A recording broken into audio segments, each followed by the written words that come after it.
Go Gritty here, and welcome to another weekly challenge in 7 minutes. Great week this week for the challenges, and I've got a tough one for you, so jump in, check it out. First challenge this week, the pickup truck racing, and it's at Willow Springs, Big Willow, and I decided to go on the old Toyota TRD Pro. That's right, the 2019 pick-em-up truck, and I decided to put it on some sports medium tires to put it at the suggested PP of 450-ish. We're a little over, but that's all right. That's all right. It's okay. Because this was a fun race. I think you'll enjoy this race. This is just good, wholesome Gran Turismo 7 fun. I mean, you get to hear this V8 rumble, and the cars aren't all going too fast. Heck, you can drive in the dirt because, well, it's pickup trucks. So why not? Let me look at this guy. He was just way over there in the desert, just getting his tires dirty. That's what I'm talking about. Put it out there in the dirt. And I wasn't afraid to stick in the dirt either. I went underneath on this guy, not a problem. Wasn't afraid of clipping the dirt at all, not even the slightest. Now, I will tell you, got to be a little careful in the final corner here. Rear end of this truck kind of light. Get on the brakes too heavy there, she'll come around. Now, look at this good door-to-door racing, truck a la truck, side by side, going along through Big Willow. Look at that. That's clean. That's the cleanest I've seen the AI drive in, I don't know, since GT7 was released, probably.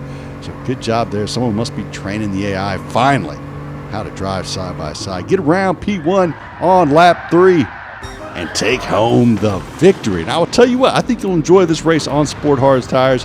Just grab you a stock ton to throw it on Sport Hards.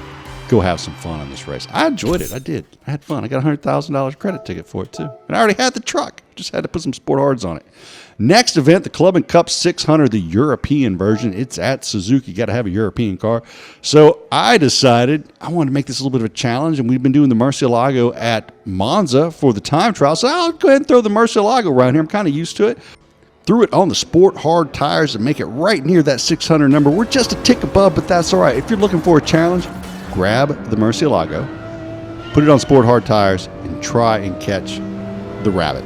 And this race should not be called the Sportman Club European whatever 600. It should be Catch the Giulia. That's what the name of this race should be. Because if you don't catch the Giulia before it gets out front, you can kiss winning this race goodbye. If the Giulia gets out front, it's gone. Like, you're just not going to catch that car, especially at 600 pp. Now you could go grab some 700, 800 pp car, whatever, and dominate the race. But at 600 pp, this Giulia right here, driven by Valerio Gallo, absolute rocket ship. This thing gets out front, man. I mean, you can hear it from halfway across the track. I don't know what engine it's got in there, but this thing, it sounds like an animal.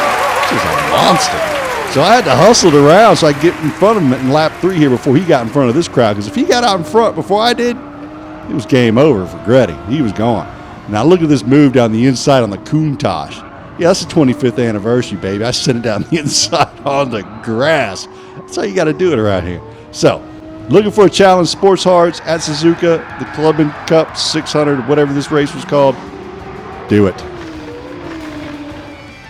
60,000 credits for the race, not too shabby. Now on to race number 3, special event, the Alpine A110 one make, the 2017 version. I'm like, okay, I mean, yay, A110 at Eiger, yay, boo, kind of boring.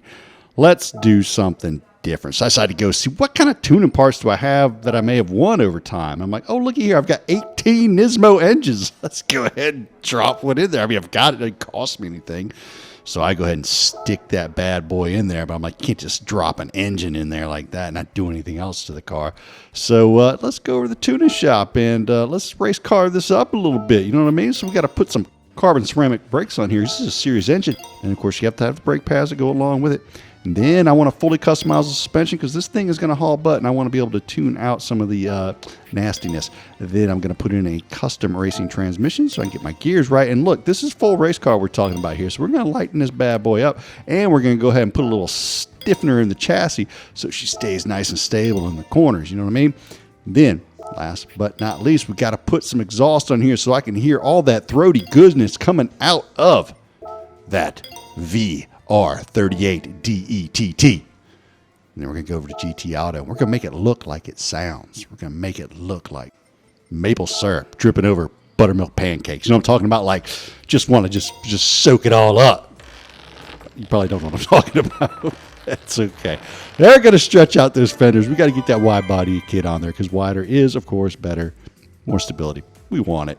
Now, we got to make that wheels match. Those wheels look terrible in that wide body kit. Besides, you don't get all the wide goodness without wider wheels. What kind of wheels, though? Well, I figure, hey, how about some Rays on this one? How about some Volks? I'm looking around like, where's my Volks at? I'm like, ha. There's my Volks down there on the right. And, of course, we got to go with the bronze color because, well, that just looks really good. Look at that with those Michelin Pilot Sports on there. Oh, they look just delicious. And that black paint with the bronze wheels. Oh, look at the meat on the rear tires. That's what I'm talking about. This is no normal A110. So let's go ahead and, take care of the flow underneath the car because we've got to direct it just right because we've got to stick to the tarmac. So we put on the front and side skirt, and then we're going to toss a little wing on the back. No, I don't want a big old wang back there. I decided to go with the low profile wing. We're going to keep it business. You know what I'm saying?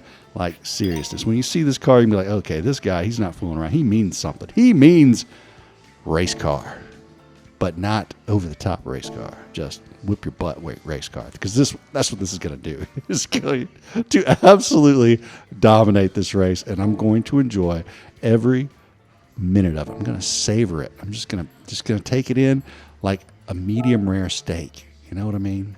Salt on the top, a little bit of pepper. Get that nice gristle on the top a little bit. Just a little like, oh, so good. So good. I don't know, why do I keep talking about food? Maybe I ate already. I don't know what the deal is. All right, we got to tune it up. We're going to keep the ride height the same. I like the way the ride height was adjusted. The rear a little bit lower than the front. And then it's an MR car, so I want to stiffen up the car in the corner a little bit. So I went ahead and threw a little extra roll bar on there, front and rear. I want a little stiffer in the corners.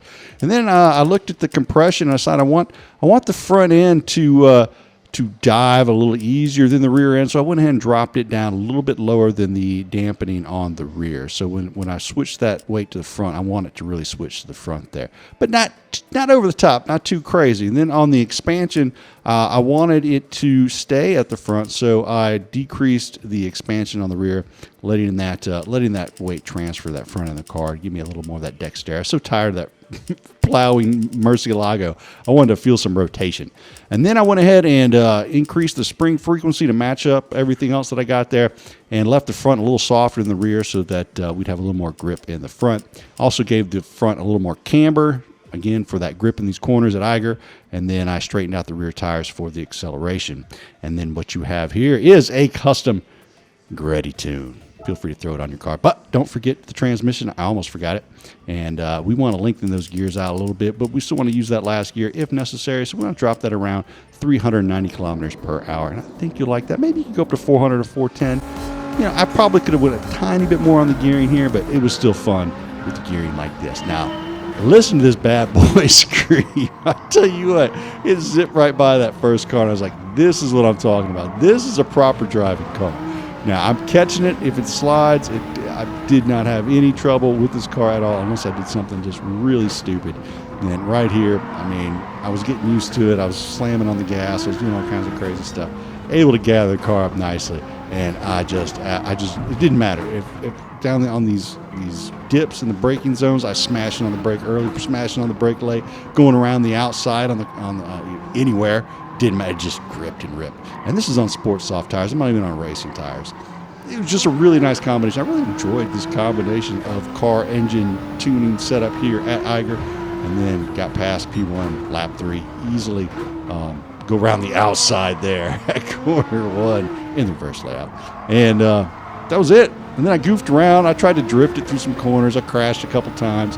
I was hitting the e-brake, just getting silly. But take home the win. Now, if you got the cash, give this tune a try. Give this car a try with this engine. It's good fun. If nothing else, it might put a little bit of a smile on your face. Plus, you get 200,000 credit tickets. It'll pay for some of those mods. You know what I'm saying? Why not? Next, it is challenge number 4. We are going with the Historic Sports Car Masters, and it is going to be at the Nordschleife. Now, there are some pretty strict stipulations with this race. You must be 580 or less PP, at least 1960, and less than 1989. But there were some really good cars in this range, and after looking around, I decided I'm gonna go with the 1971 365 GTB 4 by Ferrari, because I haven't driven that car in a while, and I don't really remember how it drove. And I used to love this car on Miami Vice. Don't mean to age myself there. But I want to send it out on the Nordschleifer, see how it did. And you know what? I was pretty happy. This thing was like coffee and beignets with the powdered sugar. You know what I'm saying? You wouldn't miss it for the world, but it's a little bit messy. Yes, indeed. It's just going to stay with the food analogies here. All right. The car was good. You keep it in the third, fourth gear, and don't be too crazy with it. And tell you what, it ate up the curbs, and it was just, I didn't have to hustle the car. I was just catching up to the AI of various parts of the track. Just took my time getting around. I was trying to get a clean race bonus because I always like to try to get the clean race bonus, get some extra credits. But, go by the Aston Martin after he tries to run me off the track and then slip it down the inside of the Ferrari. I'm telling you, the car was good. It really was a nice drive around here. Just like I said, don't hustle it too much, and it'll pay you back. I didn't feel like it was uncontrollable anywhere, like some of the MR cars can get sometimes. And I was on sports medium tires. Just enjoyed it. Thoroughly enjoyed it. It was great. What else is there to say?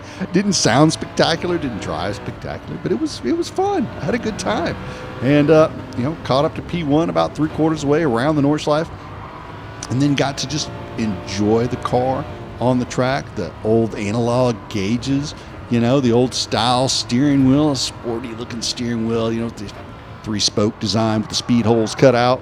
Got the prancing stallion in the middle, very Ferrari-esque, very race car. So if you got this one in your garage, man, go grab it. Come stretch its legs out. Let that stallion run. I think you'll enjoy it. I really do. And get you 90,000 credits like I did. And then go on to the last challenge of the week, which is going to be the World Touring Car 800 at Circuit de Barcelona, Catalunya, GP layout. All right, we do have fuel and tire requirements. We've got 8X fuel, 9X tires to make this 10 laps. And we got to be 800 pp or less. And I was tired of throwing GR2s at this race or some super sports cars. So I had a lot of looking around, and I decided I wanted to go with the McLaren F1 GTR race car. I don't know that I've ever picked this car for a race. So I was like, I'm going to go with it. I've got it in my garage. May as well give it a try. 10 laps. What is there to lose? Just the race. That's it. It's just losing the race. And I tell you what, this was a race car. Boy, I tell you, after driving some of these cars today, I mean, there were good cars out there. I had fun, had a lot of fun. But you could tell I was in the right, proper race car now. And boy, I just really enjoyed it. Now, this poor fella had some struggles here on the sausage curves. Can't say I have not, been guilty of that myself at some point in time. But he found himself pointing the wrong direction. Somehow I got through there, made a pass, and did not get a penalty for passing under yellow. But as I cross the line, you'll see that I have 6 laps of fuel remaining. I've got 7 laps to go. So if I want to pull the nose stopper here on the racing mediums in this here McLaren F1 race car, well, I was going to need to start short shifting a bit. So I did just that. I started, grabbing the short shifts. Did not need to hustle this car. Seemed to do pretty well, but I did need to go to Fuel Map 2 to make sure I was going to be able to make the distance. Didn't feel like I was quite going to make it with just the short shift alone. Put the brake balance at 2 to the rear, kind of even out the tire wear a little bit. And then everybody went in the pits there on lap 7, end of lap 6, beginning lap 7. They all jumped in the pits. And as soon as I caught past the BMW here on lap number 7, I knew it was game over. No one was catching me in the McLaren F1. And then I just had to navigate through these sausage curb chicanes one more time. My least favorite part of Catalunya is this section right here. I hate those curbs. And as you can see coming out, I had plenty of tire left, plenty of fuel left, nearly half a lap of fuel left. Got through and won with 20 seconds. So if you're looking for a good car to just go enjoy this race and maybe do just a little bit of fuel saving, give the McLaren F1 a try. Good fun, and you get 154,000 credits plus a ticket. I didn't want a ticket. I'd rather take the cash, but whatever. I got a ticket, so all good. Hope you enjoyed this video. If you did, hit the like and or subscribe. Come back, check out some more. For myself, go Gretty. Y'all have a great evening.